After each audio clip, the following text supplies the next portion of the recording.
Ayan, kumustahan tayo dito sa Didi Reyes.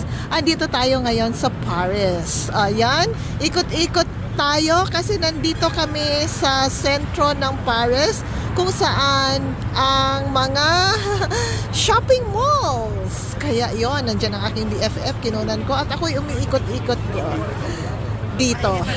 So, nandun ang mga dyan yung halera na yan, nandyan ang mga signature shops.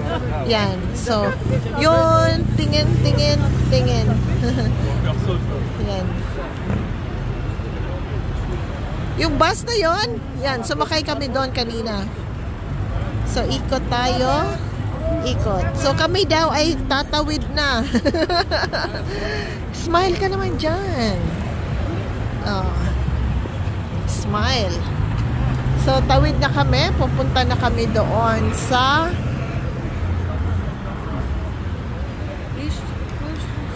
ewan. Ayun, nakita ko rin. Nakita ko rin ang kapihan. Oo, diba? Nandiyan ang mga tao. Ang daming tao dito sa Paris. Yan. Daming nagsishopping talaga. Dahil siguro Sabado.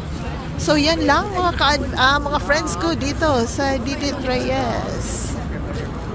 Yung Starbucks, kita ko na rin. Yun, nakita ko nga rin. Yan, so, lakad-lakad tayo kasi bibili kami ng kape.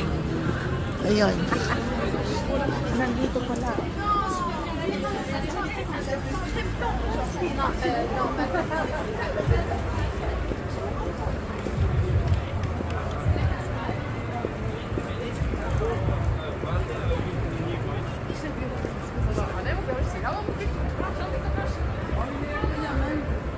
So, pupunta sa bangko, 70%. Ano daw sila?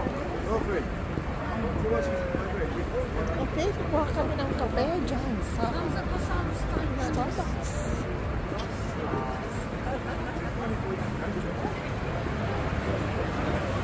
Pasok tayo. Magpainit tayo ng tiyan.